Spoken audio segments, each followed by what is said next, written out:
अब यह स्टार्ट करते हैं। देखो हमने तुम्हें जो है जो प्री फर्टिलाइजेशन इवेंट होता है,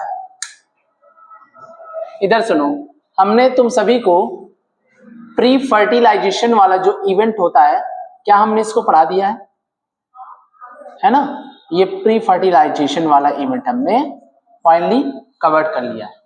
अब हमारा जो इवेंट होगा वो होता है फर्टिलाइजेशन। क्या होता है? फर्टिलाइजेशन में हमने क्या बताया था, जो पॉलन ट्यूब होती है वो मेल गेमेट को रिलीज की थी, है ना? फर्टिलाइजेशन के पहले का, यानी प्री फर्टिलाइजेशन की बात कर रहे हैं। पॉलन पिस्टन इंटरेक्शन में मेल गेमेट को एम्ब्रायो सैक में रिलीज करता है, तो उनमें से एक मेल गेमेट किससे फ्यूज होता है बताओ? एग सेल से, है ना? और उससे क्या बनेगा? फाइनली जाइगोट बनेगा। तो अगर फर्टिलाइजेशन इवेंट में देखा जाए तो यहां पर तुम्हें क्या याद रखना है, इधर देखो, यहां पे ये याद रखना है कि जो वन मेल गेमेट होता है, one male gamete fuses with egg cell to form zygote। क्या बनाने के लिए? जाइगोट बनाने के लिए। एंड जो अदर सेकेंड मेल गेमेट है, other second male gamete fuses with polar nuclei, है ना? पोलर न्यूक्लियाई टू फॉर्म, क्या डायरेक्ट एंडोस्पर्म बनता है? नहीं, to form PEN, to form primary endospermic nucleus. Primary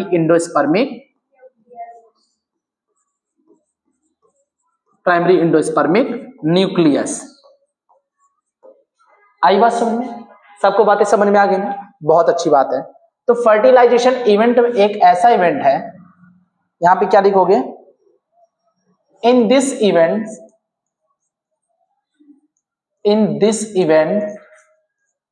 syngamy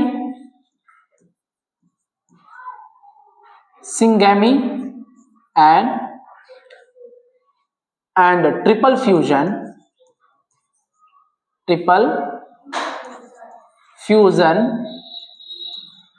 occurs eventually, है ना? इनमें ये प्रोसेस देखने को हमें मिलती है फर्टिलाइजेशन इवेंट में। सही बात है?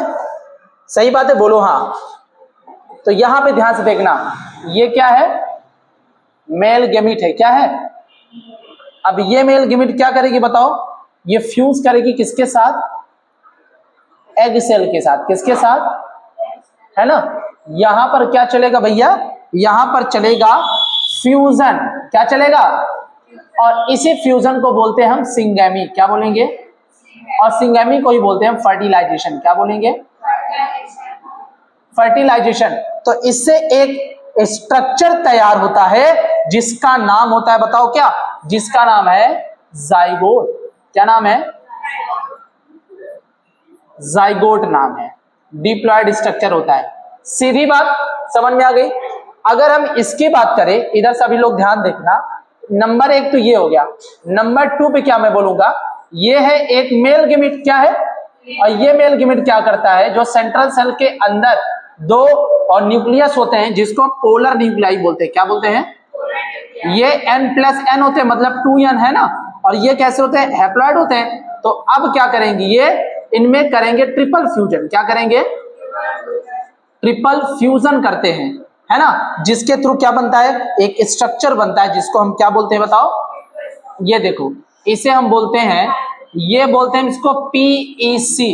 PEC का मतलब प्राइमरी एंडोस्पर्मिक सेल।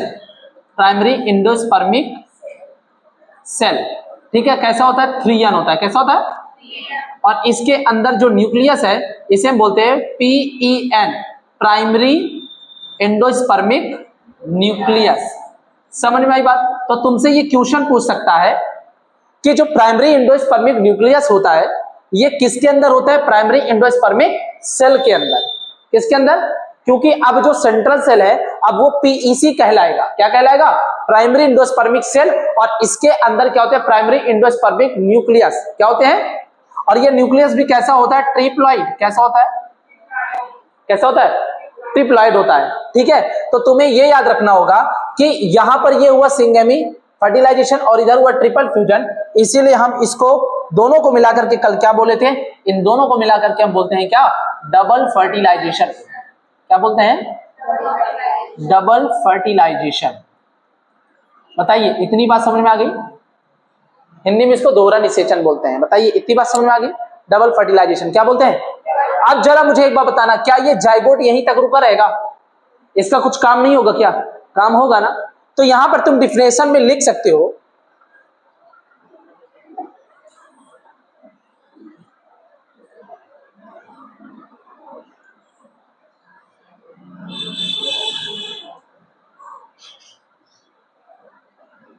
डिफिनेशन में ये लिख लेना, डिफिनेशन में ये लिख लेना, in fertilisation event, fertilisation events, fertilisation events, primary endospermic cell है ना, या पीईएन, क्या बोलोगे? Form first, forms first. ठीक है, later of this zygote form immediately, zygote form immediately. ठीक है, इन सब के बाद जो है जाइगोट भी तुरंत क्या हो जाता है? बन जाता है। आई बात समझ में? तो इंडोस्पर्म को बनना पड़ेगा। क्यों पहले बनना पड़ेगा? क्योंकि इंडोस्पर्म है मम्मी, और मम्मी सबसे पहले आती है खाना देने के लिए। किसके लिए? जाइगोट को आगे बनाने के लिए, ताकि वो एम्ब्रायो में कन्वर्ट हो जाए। That's why endosperm form first for zygote to provide nourishment to the developing zygote. ठीक है ना, जो जाइगोट आगे जाकर के एम्ब्रायो बताएगा। बताओ, इतनी दो इवेंट तुमको समझ में आ गई? ठीक है ना, यहाँ पे प्री फर्टिलाइजेशन वाला इवेंट हो गया, और क्या हो गया आपका? फर्टिलाइजेशन इवेंट खत्म हो गया। ठीक है, मुझे जरा एक चीज बताना, फर्टिलाइजेशन के कौन कौन से प्रोडक्ट हैं? फर्टिलाइजेशन के कितने प्रोडक्ट हैं? दो, एक है जाइगोट और दूसरा इंडोस्पर्म। समझ में आई बात? तो ये भी पूछ लेता है, what is the product of fertilisation event? Zygote, और ये भी पूछ लेगा what the product of fertilisation is, ऐसे पूछेगा। The product of fertilisation is, option A में तुमको दिया रहेगा NN, ऑप्शन बी 2NN, ठीक है, ऑप्शन सी 2N, और एक हो जाएगा ऑप्शन डी में। ऑप्शन डी में क्या हो जाएगा पता है? 2N 3N। बताओ क्या हो जाएगा? हाँ, 2N एंड 3N। समझ में आई बात? तो ये वाला हमारा करेक्ट आंसर होगा, क्योंकि एक में इंडोस्पर्म बना था और एक, ठीक। चलो भैया, अब हमारा जो इवेंट आएगा वो फर्टिलाइजेशन के बाद का है, जिसको हम बोलते हैं क्या? Post fertilisation. क्या बोलते हैं? ठीक है, तो पोस्ट फर्टिलाइजेशन इवेंट अब हमारा थर्ड इवेंट है। कौन सा? जहां पे हम पढ़ेंगे development of endosperm, embryo development and seed formation and fruit formation. बोलो हाँ से। बताओ भाई, इतनी बात समझ में आ गई? इतनी बात समझ में आ गई? तो ये अब चारों चीजों को हम क्या करेंगे? पढ़ेंगे। डेवलपमेंट ऑफ इंडोस्पर्म का मतलब क्या है? यहाँ पे तुम PEN किसमें बनी थी? PEC में। अब PEC से क्या बनाओगे? इंडोस्पर्म बनाओगे। क्या बनाओगे? क्या बनाओगे भैया? इंडोस्पर्म बनाओगे। सही बात है। और एम्ब्रायो के डेवलपमेंट में तुमने क्या किया था? जाइगोट। क्या किया था? जाइगोट। अब जाइगोट में तुम कराओगे माइटोसिस। क्या कराओगे? और माइटोसिस से बनाओगे क्या? एम्ब्रायो। क्या बनाओगे? क्या बनाओगे? और इसी एम्ब्रायो से आगे जाकर के क्या बनता है? फ्रूट। क्या बनेगा? और फ्रूट के अंदर होती है शीड। सही बात है, ठीक है। इतनी बात समझ आ गई। मोनोकॉट एम्ब्रायो होते हैं, डाइकॉट एम्ब्रायो होते हैं, ओके। एंड सीड फॉर्मेशन की बात करते हैं, तो ये सीड फॉर्मेशन में जानते हो क्या है? तुमने देखा था ओव्यूल। क्या मैंने बोला? ओव्यूल। ओव्यूल जब फर्टिलाइजेशन होगा, ओव्यूल में क्या होगा? फर्टिलाइजेशन होगा, और फर्टिलाइजेशन होने के बाद ये मेच्योर हो रहा है। यहाँ पे फर्टिलाइजेशन को ही बोलते हैं मेच्योर हो जाना, ठीक है। और इसी ओव्यूल से बन जाएगा सीड। क्या बनेगा? सीड। दो प्रकार के होते हैं, एक होते हैं एल्ब्यूमिनस सीड और एक होता है ना नॉन एल्ब्यूमिनस। क्या बोलते हैं? एल्ब्यूमिनस एंड एक होते हैं नॉन एल्ब्यूमिनस या नॉन एंडोस्पर्मिक सीड। यहाँ पे एंडोस्पर्म नहीं होता, इसमें एंडोस्पर्म होगा, आगे हम बताएंगे, ठीक है। एंड फ्रूट फॉर्मेशन की बात करते हैं। तुम लोगों ने ओवरी नाम सुना था? ओवरी में फर्टिलाइजेशन यानी यहाँ पे मैच्योरेशन होगा। क्या होगा? मैच्योरेशन होगा, जिससे यहाँ पे क्या बन जाएगा? फ्रूट। क्या बन जाएगा? फ्रूट। बताओ, समझ में आ गई इतनी बात? तो ये हम आगे पढ़ेंगे। फिलहाल आज हम पढ़ने वाले हैं कि कैसे एंडोस्पर्म का डेवलपमेंट होता है। समझ में आ गई बात? बोलो भैया, समझ में आ गई बात? आगे बढ़ जाए क्या? सही बढ़ जाओ सब पहले। अब आ जाओ एंडोस्पर्म का डेवलपमेंट। एंडोस्पर्म का डेवलपमेंट। मुझे जरा एक चीज बताना, अभी जो एंडोस्पर्म है ये कहां बन रहा है? क्या मैंने पूछा? ये एंडोस्पर्म अभी कहां बन रहा है बताओ? ये अभी बन रहा है एम्ब्रायो सैक के अंदर। कहां बन रहा है? एम्ब्रायो सैक के अंदर। तो एंडोस्पर्म डेवलपमेंट, इसकी डिफिनेशन क्या लिखोगे बताओ? क्या लिखोगे? द फॉर्मेशन ऑफ, क्या लिखोगे? Formation of endosperm. Endosperm is called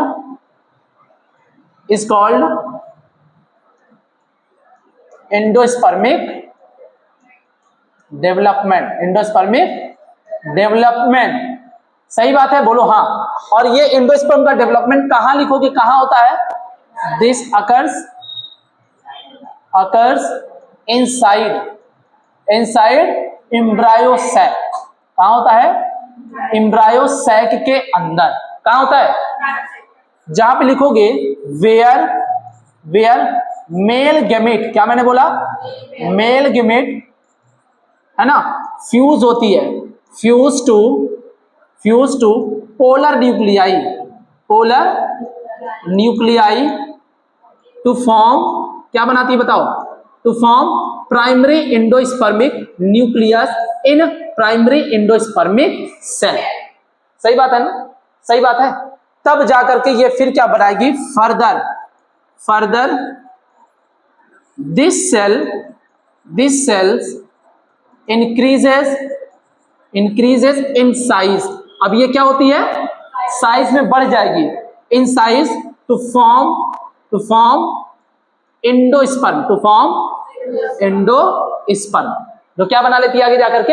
endosperm बना लेती है। और ये जो एंडोस्पर्म होती है, ध्यान से सुनना, ये जो एंडोस्पर्म होती है ये एक न्यूट्रिटिव टिश्यू होती है। क्या होती है? न्यूट्रिटिव टिश्यू होती है। एंडोस्पर्म में क्या होता है? यह है एक न्यूट्रिटिव सेल बोल लो या टिश्यू बोल लो, जो क्या करती है? प्रोवाइड्स नरिशमेंट की स्पेलिंग क्या होती है? हाँ, नरिशमेंट टू द डेवलपिंग, किसको? Developing embryo. बताओ, इतनी बात समझ में आ गई? एम्ब्रायो को नरिशमेंट कौन दे रहा है? यहाँ पे एंडोस्पर्म दे रहा है, जो कि कैसा होता है? ट्रिप्लॉइड होता है। कैसा होता है? ट्रिप्लॉइड होता है। समझ में आ गई इतनी बात? बताओ भैया, इतनी बात समझ में आ गई? बोलो हाँ, समझ में आ गई सर। ठीक है, देखो ये मैंने बना दिया एम्ब्रायो सैक। इधर ध्यान देखना, ये एम्ब्रायो सैक है। क्या है? Embryo sac. नींद ना आनी चाहिए भाई, पहले बता दे रहा हूं, ठीक है? नींद नहीं। इधर देखो, ये एक है मेल गैमीट। क्या है? और यहां पे सेंट्रल सेल में क्या थे? दो पोलर न्यूक्लियाई थे। अब इनका हो गया फ्यूजन। क्या हो गया? फ्यूजन हो गया। तो ये क्या बना ली? पीईएन। और इसी पीईएन से डायरेक्ट बन जाएगा क्या? एंडोस्पर्म। क्या बन जाएगा? एंडोस्पर्म। समझ में आ गई बात? समझ में आ गई? चलो आगे बढ़ते हैं, आगे बढ़ जाते भैया। एंडोस्पर्म के टाइप, क्या मैंने बोला? एंडोस्पर्म के टाइप। एंडोस्पर्म के 3 टाइप होते हैं। रुक जा भाई, एंडोस्पर्म के 3 टाइप हो गए। एक होता है न्यूक्लियर एंडोस्पर्म, एक होता है सेलुलर एंडोस्पर्म और एक होता है हेलोबियल एंडोस्पर्म। ठीक है, तो ये एंडोस्पर्म याद रख लेना, ये बोर्ड में पूछे जाते हैं। क्या होते हैं? ठीक है, 3 प्रकार के एंडोस्पर्म होते हैं। एक होता है एंडोस्पर्म कौन सा? न्यूक्लियर वाला, दूसरा सेलुलर और तीसरा हेलोबियल एंडोस्पर्म। ये एनसीईआरटी का है और ये बोर्ड्स है ना, 12th में ये तो पक्का है भाई, ये तीनों तो आएंगे ही। टाइप की बात कर रहा हूं। ठीक है, बहुत सिंपल है, बहुत सिंपल है, बस समझने की देर है, सिंपल एकदम है। ध्यान सुनना, न्यूक्लियर एंडोस्पर्म का मतलब जानते हो क्या होता है? कि जो तुमने प्राइमरी एंडोस्पर्मिक सेल बनाया है, क्या बनाया है, और उसके अंदर है प्राइमरी एंडोस्पर्मिक न्यूक्लियस। क्या है? अब ये न्यूक्लियस में होगा फ्री न्यूक्लियर डिवीजन, यानी यहां पे होगी कैरियोकाइनेसिस। क्या होगी? ठीक है, यहां पे ध्यान से देखना,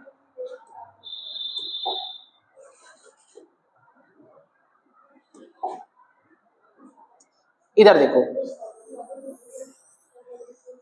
देखो देखो देखो, ये क्या है? Primary endospermic cell. क्या है ये? Primary endospermic cell. और ये इसके अंदर क्या है? Primary endospermic nucleus, PEN। क्या है? PEN, प्राइमरी एंडोस्पर्मिक न्यूक्लियस है। बोलो हाँ सर। अब इनमें पता है क्या होगा? इनमें होगा फ्री न्यूक्लियर डिवीजन। क्या होगा? फ्री न्यूक्लियर डिवीजन होगी। फ्री न्यूक्लियर डिवीजन का मतलब होता है ये जो न्यूक्लियस होता है ना, ये 2 से 4, 4 से 8, 10 ऐसे करके कई सारे न्यूक्लियस में डिवाइड हो जाती हैं और इनके ऊपर फर्दर सेल वॉल का फॉर्मेशन नहीं होता। अगर सेल वॉल का फॉर्मेशन हो जाएगा तो वो सेलुलर एंडोस्पर्म कहलाएगा। क्या कहलाएगा? Cellular endosperm. तो यहां पर मैंने क्या बोला? देखो, यहां पर बहुत सारी क्या बन गई भैया? यहां पर बन चुकी है बहुत सारी न्यूक्लियस। दिख रहा है? बोलो, इसके अंदर क्या बन चुकी है? बहुत सारी न्यूक्लियस बन चुकी है। ये क्या है? फ्री न्यूक्लियस, फ्री न्यूक्लियाई कह दो क्योंकि अब प्लूरल हो गया ना, है ना। तो इसे हम क्या बोलते हैं? Nuclear endosperm. यानी यहां पे क्या हुई है? यहां पे हुई है कैरियोकाइनेसिस। क्या हुई है यहां पे? यहां पे हो रही है बच्चा कैरियोकाइनेसिस। कैरियोकाइनेसिस होती है। अब ध्यान सुनना, कैरियोकाइनेसिस के बाद यहां पे तुरंत साइटोकाइनेसिस नहीं होगी। यहां पे क्या नहीं होगी? Cytokinesis, kinesis not immediately, not immediately. यहां पे तुरंत साइटोकाइनेसिस नहीं होती है। सही बात समझ में आ गया? तो सर जी, न्यूक्लियर एंडोस्पर्म एक ऐसा एंडोस्पर्म होता है जहां पर जो प्राइमरी एंडोस्पर्मिक सेल होती है उसके अंदर जो प्राइमरी एंडोस्पर्मिक न्यूक्लियस होता है वो फर्दर कैरियोकाइनेसिस के थ्रू डिवाइड करती है। यानी यहां पे फ्री न्यूक्लियर डिवीजन हो रहा है जहां पे एक न्यूक्लियस कई सारे न्यूक्लियस में डिवाइड हो जाते हैं। यहां पे मैंने तुमको डायरेक्ट बना करके दिखाया है, लेकिन एक्चुअली जानते हो क्या है? एक न्यूक्लियस 2 में और 2 से 4, फिर इससे ये करके ऐसे बहुत सारे न्यूक्लियस बनते चले जाते हैं। अब हम इतना तो बताएंगे नहीं, आगे तब समझदारी हो। समझ में आ गई बात? ठीक है, इसका हाँ, इसका एग्जांपल क्या होगा? Coconut water. क्या है? कोकोनट जो पानी पीते हो ना, नारियल का पानी, वो फ्री एंडोस्पर्म होते हैं। क्या होते हैं? ठीक है, फ्री एंडोस्पर्मिक न्यूक्लियस है। क्या है? मतलब कोकोनट का जो पानी होता है ना, वो पता है उसमें बहुत सारे न्यूक्लियस होते हैं। क्या होते हैं? बहुत सारे न्यूक्लियस होते हैं। तो इसका मतलब समझ गए, ये क्या है बताओ? Multi nucleated. क्या है? क्या है? Multi nucleated. और मैं एक बात बता दूं, मल्टी न्यूक्लिएटेड के लिए एक वर्ड यूज करते हैं, सिंकाइटियल। क्या यूज करते हैं? सिंकाइटियल का मतलब होता है बहुत सारे न्यूक्लियस का पाया जाना। ठीक है, तो कोकोनट कैसा है? मल्टी न्यूक्लिएटेड यानी सिंकाइटियल कंडीशन में होता है। ये इसका एग्जांपल है। और ये हमारा हो गया कौन सा? Nuclear endosperm. बोलो समझ में आ गया? बोलो हाँ सर समझ में आ गया। बोलो, बहुत बढ़िया। अब हम किसकी बात कर रहे हैं? Cellular endosperm. किसकी बात कर रहे हैं? Cellular endosperm. देखो,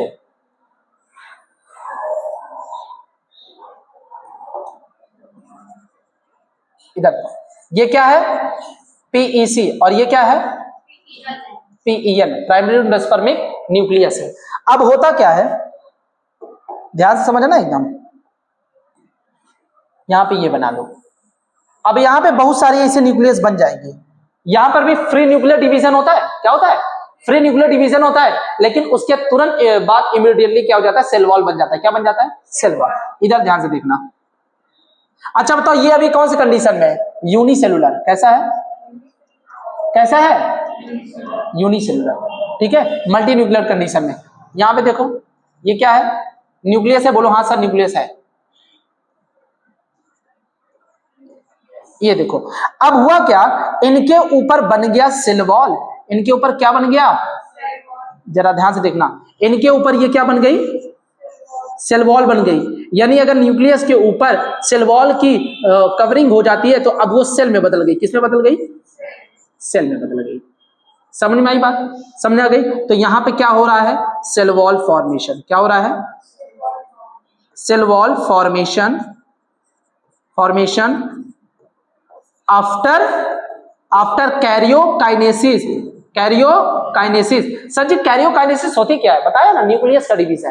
कैरियोकाइनेसिस का मतलब न्यूक्लियस का डिवीजन। तो यहां पे सेल वॉल बन चुके हैं। क्या बन चुके हैं? सेल वॉल बन चुके हैं। और ऐसे एंडोस्पर्म को क्या बोलते हैं? Cellular endosperm. यहां पे क्या हुआ बताओ? क्या यहां पे न्यूक्लियस में माइटोसिस हुई है? बोलो हाँ सर हुई है। क्या यहां पे फ्री न्यूक्लियर डिवीजन हुआ है? बोलो हाँ हुई है। क्या यहां पे वापस से क्या हो गया बताओ? सेल वॉल बन गई है। क्या बन गई है? सेल वॉल बन रही है। ठीक है ना, समझ आ गई? यानी यहां पे बाद में हो जाती है साइटोकाइनेसिस। क्या होती है? बताओ, समझ में आ गई बात? ठीक है, तो इसका एग्जांपल याद करना है। इसका एग्जांपल याद कर लो। एग्जांपल है इसका पिटूनिया, पिटूनिया एंड दतूरा। दतूरा। ठीक है, और इसका एग्जांपल तुम्हें याद रखना है कोकोनट एंड वाटर। समझ में आ गई इतनी बात? अब हम बात करते हैं हेलोबियल एंडोस्पर्म। एक चीज याद रख लेना, बन कहां रहे हैं? इन एम्ब्रायो सैक। ये भी कहां? इन एम्ब्रायो सैक। और ये भी कहां? समझ में आ गया? हेलोबियल का मतलब जानते हो क्या होता है? यहां पर जो एंडोस्पर्म होते हैं दो चैम्बर में डिवाइड हो जाते हैं। कितने चैम्बर में? दो चैम्बर में डिवाइड हो जाते हैं, और उसे ही बोलते हैं हम हेलोबियल एंडोस्पर्म। क्या बोलते हैं? Helobial endosperm. चलो भाई यहां पर भी देख लो, ये है पीईसी, प्राइमरी एंडोस्पर्मिक सेल, और ये क्या है? पीईएन है। अब ये भी क्या हो जाएगा भाई साहब? ये हो जाएंगे आगे ऐसे डिवाइड। देखो ये है, बोलो हाँ सर।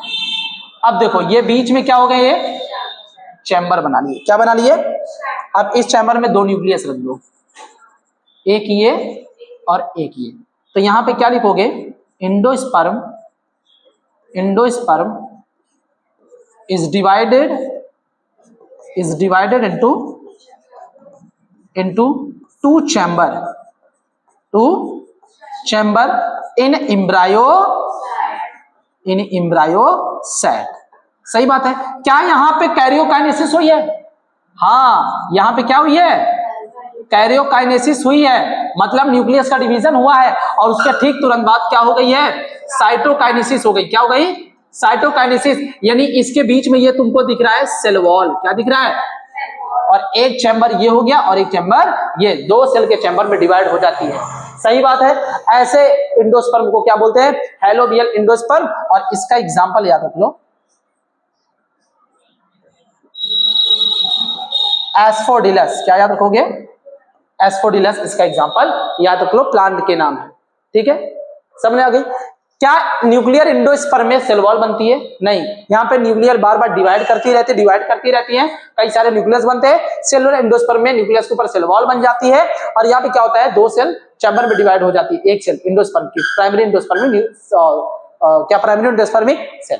ठीक है, अब जरा ध्यान से बताना, इस चीज में तुमको एक चीज देखने को पता चल रहा होगा कि सर जी सबसे पहले कैरियोकाइनेसिस होती है। क्या होती है? उसके बाद ही होती है क्या? साइटोकाइनेसिस। सही बात है ना? एक बार बताओ, शरीर को अलग करना है तो क्या करना पड़ेगा? सबसे पहले हड्डी को अंदर से तोड़ना है ना, उसके बाद बाहर से कट लगा दो। सही बात है? सही बात है ना? तो यहां पर भी वैसे हुआ है कि सबसे पहले न्यूक्लियस को डिवाइड करो, और फिर क्या करो? सेल मेम्ब्रेन को डिवाइड करो। ठीक है ना, तब जाकर के हो जाएगी साइटोकाइनेसिस, है ना? ठीक है, और इसे ही हम बोलते हैं क्या, क्या बोलते हैं भाई, न्यूक्लियस का डिवीजन कैरियोकाइनेसिस, और सेल वॉल का बनना यानी सेल का डिवाइड होना उसे बोलते हैं साइटोकाइनेसिस। ठीक, देखो इतने टॉपिक तैयार हो गए, बोलो हाँ सर। क्या ये समझ में आया? ये आ गया समझ में? ये भी समझ में आ गया? ये वाला? अब आते हैं इम्ब्रायो डेवलपमेंट। इम्ब्रायो के बनने से पहले सबसे पहले क्या बनाए थे तुम इम्ब्रायो सैक के अंदर? इम्ब्रायो सैक के बनने से पहले तुमने इम्ब्रायो के अंदर सबसे पहले क्या बनाया था? जाइगोट बनाया था। क्या बनाया था? जाइगोट बनाया था। बोलो हाँ सर बनाया था। देखो ये है वन मेल गैमेट। क्या है? फ्यूज हुई थी, बार बार रिपीट हो रहा है ना। फ्यूज हुई किसके साथ? एक्सेल के साथ। तो इसको बोलेंगे फर्टिलाइजेशन। क्या बोलेंगे? और फर्टिलाइजेशन के बाद क्या बनता है? क्या बनता है? जाइगोट बनता है। क्या बनता है? जाइगोट, डिप्लॉयड स्ट्रक्चर बनता है। और ये यहां पे हमने उठा के रख दिया जाइगोट। क्या उठा के रख दिया? ये हमने क्या, कौन सा स्ट्रक्चर बनाया है? जाइगोट बनाया है। ओके, अब जरा ध्यान से सुनना एक और बात। ये जो जाइगोट है इसको पता है कि हमें आगे जाकर के बनाना है इम्ब्रायो। क्या बनाना है? तो बैठा रहेगा कि काम करेगा? काम करेगा ना। तो मुझे एक चीज बताना, तुम जाइगोट जो कि हमारा डिप्लॉयड स्ट्रक्चर है और तुम जाइगोट से आगे जाकर के पूरा डिप्लॉयड ही स्ट्रक्चर बना रही हो, यानी डिप्लॉयड कंटेंट से डिप्लॉयड ही बना रही हो, तो माइटोसिस करोगे कि मियोसिस? क्या करोगे? माइटोसिस करोगे। क्या करोगे? समझ में आई बात? माइटोसिस करोगे ना। तुम डिप्लॉयड से डिप्लॉयड बना रहे हो, हैप्लॉयड नहीं बना रहे हो। क्रोमोसोम को आधा कर दोगे तो मियोसिस हो गई, बट यहाँ पे पूरा का पूरा क्रोमोसोम है ना। तो अब क्या होता है, ये जाइगोट क्या करती है? माइटोसिस डिवीजन करेगी। क्या करेगी? माइटोसिस डिवीजन होगा। बोलो हाँ, ठीक है ना। माइटोसिस डिवीजन करने के बाद ये एक स्ट्रक्चर बनाती है जिसको हम बोलते हैं pro embryo. Pro embryo, embryo के पूरा इम्ब्रायो बनने के पहले का स्टेज प्रो इम्ब्रायो है। क्या है? प्रो इम्ब्रायो में ध्यान से देखो, दो सेल बनी है। क्या बनी है? ये बीच में सेल वॉल का फॉर्मेशन हुआ है। इसका मतलब ये समझी कि सर जी यहां पर सबसे पहले तो कैरियोकाइनेसिस हुई है। क्या हुई है? क्या हुई है? और फिर दूसरे नंबर पे क्या होती है? सही बात है, ठीक है। अब यहां पे दो सेल बनती है। एक जो सबसे ऊपर वाला सेल है इसको बोलते हैं टर्मिनल सेल। क्या बोलते हैं? Terminal cell. और इसको क्या बोलते हैं? Basal cell. क्या बोलते हैं? एक होती है टर्मिनल सेल और एक होती है बेसल सेल। अब मैं तुमको बता दूं, ये जो टर्मिनल सेल है यही आगे जाकर के क्या बनाती है पता है? यही आगे जाकर के बनाएगी इम्ब्रायो। क्या बनाएगी? और बेसल सेल आगे जाकर के बनाती है सस्पेंसर। क्या बनाती है? सस्पेंसर सेल बनाती है। अभी ध्यान से देखना, अभी आगे दिखेगा।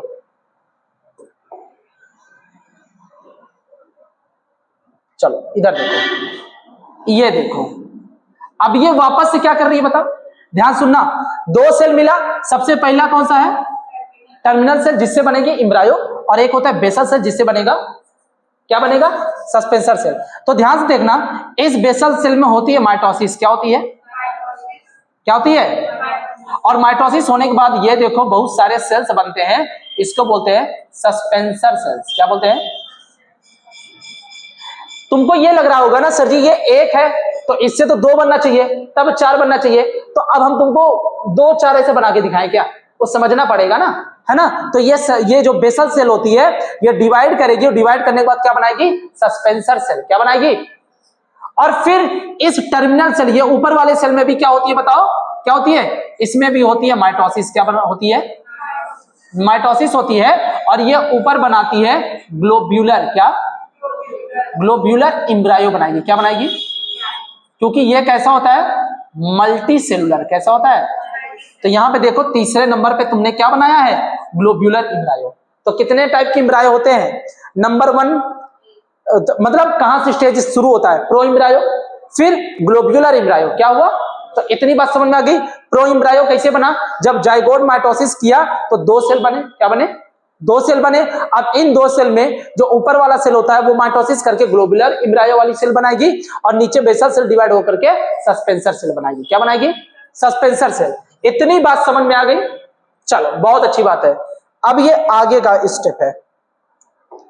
अब ये क्या है, इसके आगे का ये वाला स्टेप है, यानी number 1, number 2, number 3 and number 4।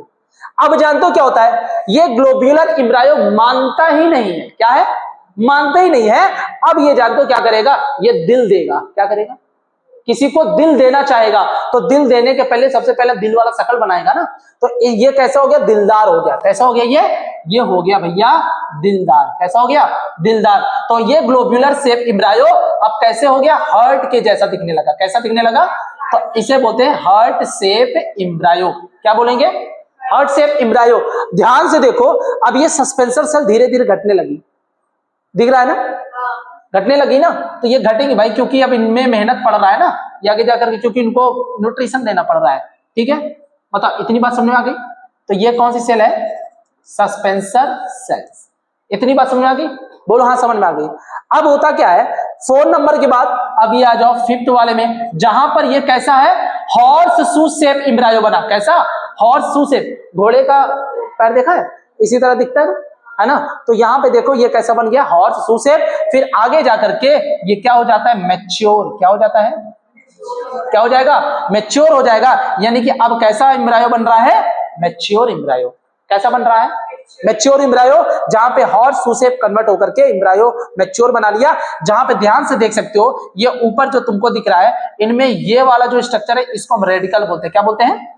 Radical. और यहाँ पे ये जो मतलब कि ध्यान से सुनना, ये जो इपिकॉटिल होता है ना, इपिकॉटिल के सबसे ऊपर वाला ये देखो, ये है इपिकॉटिल। क्या है? इपिकॉटिल। और इसके नीचे हाइपोकॉटिल दिखता है। क्या? फिर इसके नीचे रेडिकल दिखता है। फिर सबसे नीचे तुमको दिखता है सस्पेंसर सेल, जो आगे जाकर के हो रही है डीजेनरेट। क्या हो रही है? डीजेनरेट हो रही है। ठीक है ना। और यहाँ पे ये क्या होता है पता है? ये होता है रूट कैप। क्या होता है? ध्यान से सुनना, ये जो रेडिकल होती है, ये आगे जाकर के बनाती है रूट। क्या बनाती है? तो रूट को देखो, ये रूट है। क्या है? रूट है। ये क्या है? रूट अंदर की तरफ जाएगी ना, तो इसको चोट लग सकती है ना। तो इस बेचारे को एक रूट कैप ऐसे पकड़े रखती है। रूट कैप इसके ऊपर लगा होता है। सही बात है? ठीक है ना। ओके, यहाँ पे रूट कैप। अब ये क्या दिख रही है? 2 कॉटिलिडान दिखती है। क्या दिखती है? 2 कॉटिलिडान। चने को कभी ओपन किया है? चने को ओपन किया है ना, तो चने में जो 2 पत्तियां निकलती है बीच में, तो उसको बोलते हैं 2 कॉटिलिडान। और यहाँ पे जो स्ट्रक्चर होता है, इसको हम बोलते हैं प्लूम्यूल। क्या बोलते हैं? प्लूम्यूल। और इस प्लूम्यूल से क्या बनेगा? सूट बनेगा। क्या बनेगा? सूट। क्या बनेगा? रेडिकल से रूट बनेगा, और प्लूम्यूल से क्या बनेगा? शूट बनेगा। समझ में आ गई? इतनी बात समझ में आ गई? तो मुझे जरा बताना, कितने टाइप के एम्ब्रायो हुए हैं यहाँ पे? बताओ। 1 नहीं, 6 नहीं। एक होता है ग्लोब्यूलर एम्ब्रायो, ये प्री एम्ब्रायो नहीं गिनना है, वो तो बना है उससे पहले। ग्लोब्यूलर एम्ब्रायो, हार्ट शू एम्ब्रायो, है ना, हार्ट शू शेप, और मैच्योर एम्ब्रायो। समझ में आ गई बात? ठीक है। तो यहाँ पे कोई लिखने की बात है? बताओ। लिखने की बात ही नहीं भाई, सब तो समझ में आ ही गया होगा। ठीक है, थोड़ा सा हम सस्पेंसर सेल के बारे में लिख लेते हैं कि सर ये बहुत देर से हमको परेशान करके रखा है। कौन? Suspensor cell. पता है, सस्पेंसर सेल्स एक ऐसी सेल होती है जो खुद को डिवाइड करके एम्ब्रायो को पुश कर रही है ऊपर की साइड। कहां? सस्पेंसर सेल ऐसी सेल होती है जो खुद को डिवाइड करेगी, और जो एम्ब्रायोनल सेल्स होती है उसको ऊपर की तरफ पुश करती है, ताकि वो जाइगोट की तरफ चली जाए। किसकी तरफ? जाइगोट की तरफ चली जाएगी, तभी ना बोलेगा, क्योंकि जाइगोट अपनी जगह फिक्स है। जाइगोट कहता है एम्ब्रायो से कि बेटा तुझे मेरे पास आना पड़ेगा, मुझे तेरे पास नहीं। तो अब ये बताओ, जाइगोट भी कह रहा है कि यार हम तुम्हारे पास कैसे आए? तो अब सस्पेंसर सेल कर रहा है, कोई बात नहीं, मैं डिवाइड करता हूं और तुम मेरे ऊपर हो, मैं डिवाइड करूंगा, और जाकर के तुम किसके पास? एंडोस्पर्म के पास जाओ। किसके पास जाओ? एंडोस्पर्म के पास जाओ, और एम्ब्रायो तुम एंडोस्पर्म से क्या ले लो? न्यूट्रिशन ले लो। क्या ले लो? तो suspensor cell is the cells that push the embryo to take nutrition from endosperm। सही बात है। इतनी बात समझ आ गई। बहुत सारी सस्पेंसर सेल बनी थी। अब जैसे जैसे एम्ब्रायो मैच्योर हो जाता है फिर लास्ट में सस्पेंसर सेल का कोई काम नहीं रहता है, यानी सस्पेंसर सेल क्या हो जाती है, डीजनरेट हो जाती है। क्या हो जाती है, degenerate at last of mature embryo formation. Mature embryo के फॉर्मेशन के बाद क्या हो जाती है बेचारी, चली जाती है कौन, सस्पेंसर सेल। समझ में आ गई बात। तो अब मुझे जरा बताना कि एम्ब्रायो में बनने के लिए तुमने सबसे पहले कौन सा स्टेप चुना था, सबसे पहले जायगोट तुम्हारे पास होना चाहिए, जायगोट से बनाओ प्रो एम्ब्रायो। क्या बनाओ, हाँ प्रो एम्ब्रायो बनाओ, प्रो एम्ब्रायो से ग्लोब्यूलर एम्ब्रायो बनाओ, ग्लोब्यूलर एम्ब्रायो से हार्ट शेप एम्ब्रायो बनाओ, है ना। इसके बाद हॉर्स शू शेप एम्ब्रायो बनाओ, हॉर्स शू शेप एम्ब्रायो बनाओ, तब जाकर के मैच्योर एम्ब्रायो तुम्हें बनाना है। समझ में आ गई बात, इतनी बात समझ में गई। अब है तुम्हारा लास्ट, इसके बाद टॉपिक खत्म। एम्ब्रायो के टाइप कितने होते हैं, एम्ब्रायो के टाइप 3 होते हैं। एम्ब्रायो कितने टाइप के होते हैं, 3 टाइप के होते हैं। एक है डाइकॉट एम्ब्रायो और एक है मोनोकॉट। ध्यान से सुनना, चना खाते हो, मटर खाते हो, दाल खाते हो, मूंग खाते हो, तो ये सभी क्या होते हैं, डाइकॉट। डाइकॉट का मतलब क्या होता है, जब उसका सीड कोट हटाओगे, सीड कोट हटाने पर 2 कॉटिलेडॉन अलग डिवाइड कर जाते, बोलो हाँ, अलग डिवाइड कर गए। अब वो जो डिवाइड करते हैं 2 अलग अलग पत्तियों में, उसे बोलते हैं कॉटिलेडॉन। 2 है तो डाइकॉटिलेडॉन। क्या बोलोगे, डाइकॉटिलेडॉन। और एक ही बन रहा है तो उसे बोलते हैं मोनोकॉटिलेडॉन। क्या बोलते हैं, क्या गेहूं मोनोकॉट है, क्या चावल में मोनोकॉट है, गेहूं मोनोकॉट नहीं है, गेहूं का एक दाना ही तो है। गेहूं को अलग करोगे तो वो तो टूट जाएगी ना। गेहूं में दो कॉटिलेडॉन दिखते क्या, क्या चावल मोनोकॉट है, चावल मोनोकॉट है ना, बाजरा मोनोकॉट है, गेहूं मोनोकॉट है, क्योंकि इनके लिए बीज से अलग करने का कोई वो नहीं, वो बस टूट जाते हैं। सही बात है ना।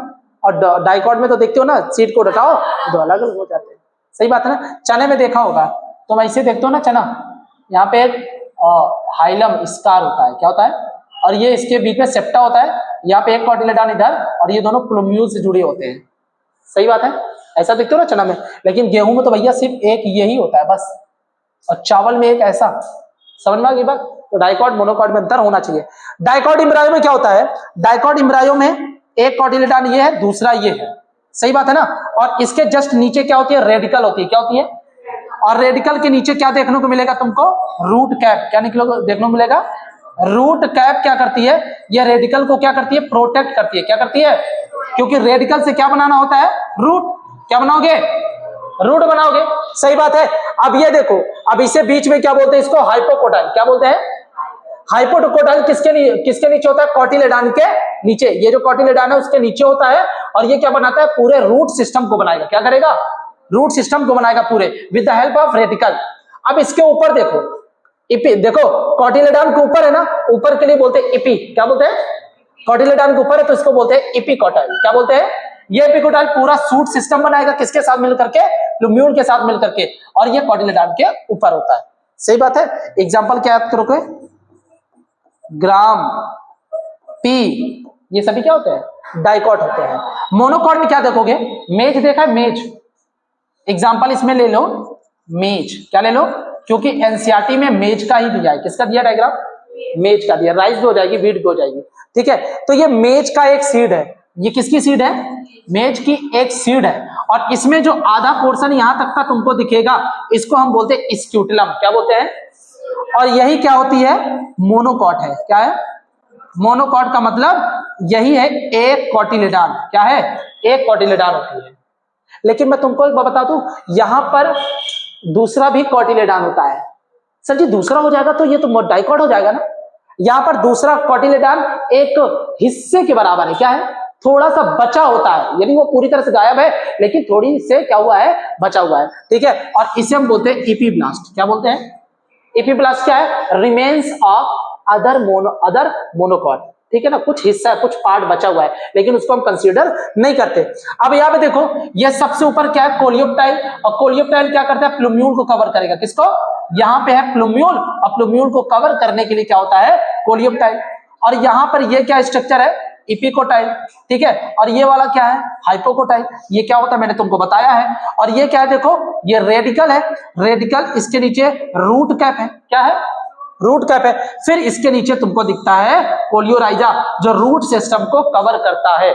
ध्यान से सुनना, ये रूट है, क्या है, और रूट को कवर कौन रखता है पता है, ये कवर करता है कोलियोराइजा, कौन, लेकिन इसके टिप को कौन कवर करता है, रूट कैप। कौन कवर करता है, रूट कैप।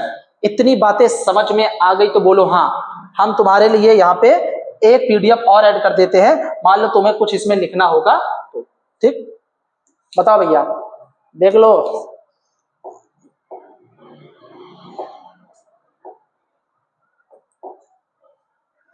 देखा, तुमको एक चीज दिख रहा होगा कि यहाँ पे इतने कम टाइम में 50 मिनट हो रहे हैं, ठीक है, इतने कम टाइम में तुमने कितने पेजेस पढ़ लिए हैं, 8 पेज। कितने, व्हाइट बोर्ड में कितना कम होता था ना, एक ही बोर्ड में समझा दो, खत्म।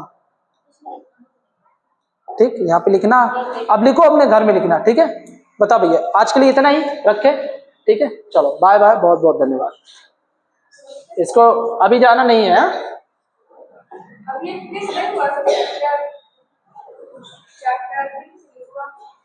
अब जानते हो अभी क्या बचा है, अभी ये क्या मैंने बताया, एंडोस्पर्म क्या बता दिया ना, और क्या बता दिया, एम्ब्रायो डेवलप हो गया। अब क्या बचा है, सीड और फ्रूट, सीड और, तो कल खत्म हो जाएगा, ठीक।